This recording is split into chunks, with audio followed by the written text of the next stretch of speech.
तम तम सतगुरु तेरा ही आसरा, एक कदम परमार्थ की ओर। डेरा जगमाल वाले की कुछ पुरानी यादें। रात के मजलिस में फिर मैनेजर साहब जी ने लांगरी बालू राम जी की तरफ इशारा करते हुए फरमाया कि ये देख लो कैसे पकड़ा है, सारे संजोग की बात है। एक लड़का वहाँ आया लीलस में, ना माँ ने ना बाप ने किसी ने नाम नहीं लिया हुआ। जब उसने नाम लिया, बैठा बैठा ही नाम लेते लेते ही उसकी टांगें सो गई। बोलो है कोई ऐसा? एक वहाँ बीबी आई पिछले साल शंखवास में, वो नाम लेने के बाद उठी ही नहीं, उसकी रूह चढ़ गई। फिर हमने उसकी तरफ पीठ करके रोटी खाई, हमने आगे जल्दी जाना था। फिर उसको बाद में उठाया, फरमाया बोलो भाई, करो उससे कोई मुकाबला। उठी ही नहीं, बोलो इतनी लगन, ये ऐसे ही हुंकार में फिरते हैं। फिर आप जी ने फरमाया कि एक ITI का इंजीनियर था, इंस्पेक्टर खेतड़ी में। कहते हैं कि उसने लाखों रुपए खर्च किए हैं सच्चे फ़कीरों की तलाश में। जब हम वहाँ नाम देने लगे, हमारा भी ख्याल था कि वो नाम ले ले, वो आया ना। जब हम नाम देने लगे, आखिर में वो आ गया, उसने नाम ले लिया। फिर लोगों ने उसके बारे में बताया कि इसने लाखों रुपए खर्च किए हैं फ़कीरों की तलाश में।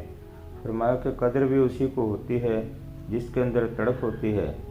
फिर फरमाया कि ये DFO है ना, हिसार वाला, बालू राम ने इसके बारे में बताया कि ये बद्रीनाथ वगैरह सारे जाके आया है। पूछो ना कहाँ कहाँ जाके आया है, रामेश्वर धाम, बद्रीनाथ, सब जगह फिर के आया है।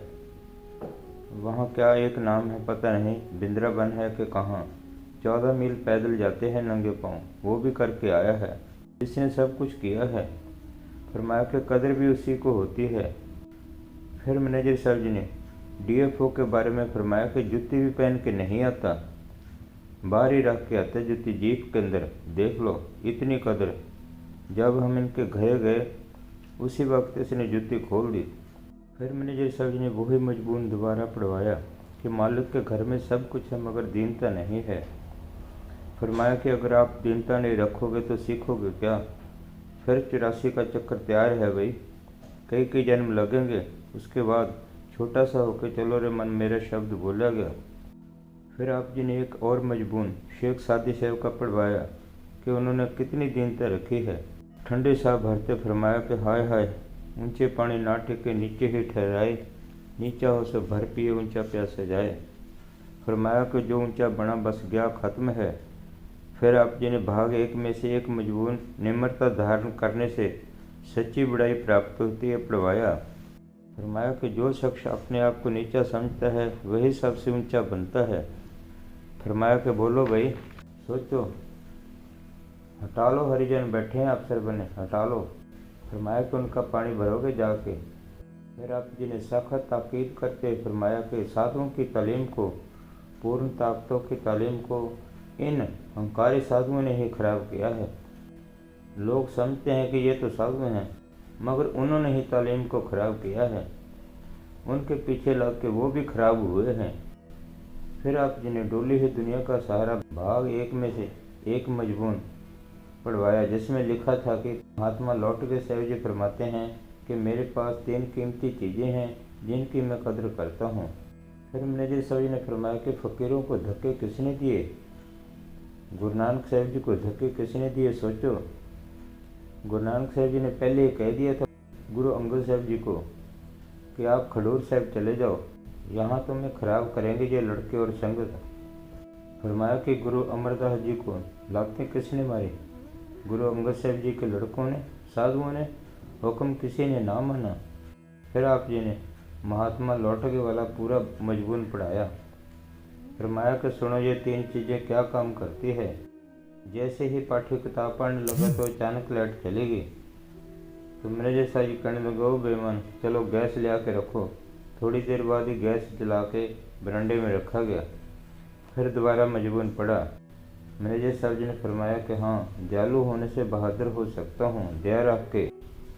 पाठी संयमी होने से दान कर सकता हूँ। फरमाया कि सोचो, अपना बचा बचा के खर्च करे। सच्चे पातशाह फरमाया करते थे कि हक हलाल की कमाई हो और देख देख के खर्च करे, ऐसे जाया न जाए पैसा, सोच लो। फिर पाठी ने पढ़ा, फरमाया कि हाँ, दीन होने से सरदार बन सकता हूँ, ऐसे नहीं।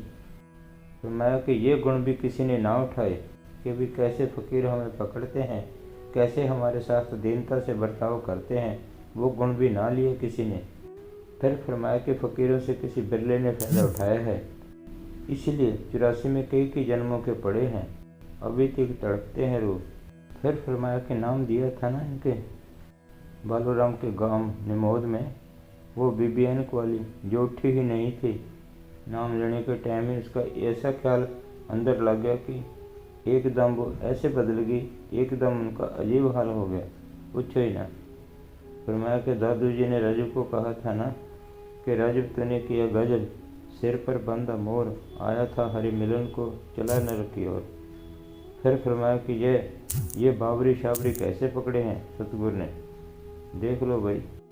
फिर आप जी ने डोली हुई दुनिया का सारा भाग पहला में से एक मजबून पढ़वाया कि मालिक रेत में बिखरी हुई खांड की तरह है, जो एक छोटी चींटी ही उसको चुन सकती है और खा सकती है, एक बड़ा बलवान और हाथी नहीं खा सकता। सेव को हुए नन्ना रहे जैसे नन्ही दूब, बड़ी घास जल जाएगी दूब खूब की खूब। फरमाया कि सेवक को हमेशा नन्ना होकर रहना चाहिए। गुरु नानक साहब जी कहते हैं कि कहो नानक हम नीच कर्मा, वो नीच कर्मों वाले हैं, हम सभी अच्छे कर्मों वाले हैं। मजलिस की समाप्ति करके मैनेजर साहब जी ने सभी संगत को प्रेम से नारा लगाया और अंदर नामी में चले गए। धन धन सतगुरु तेरा ही आसरा।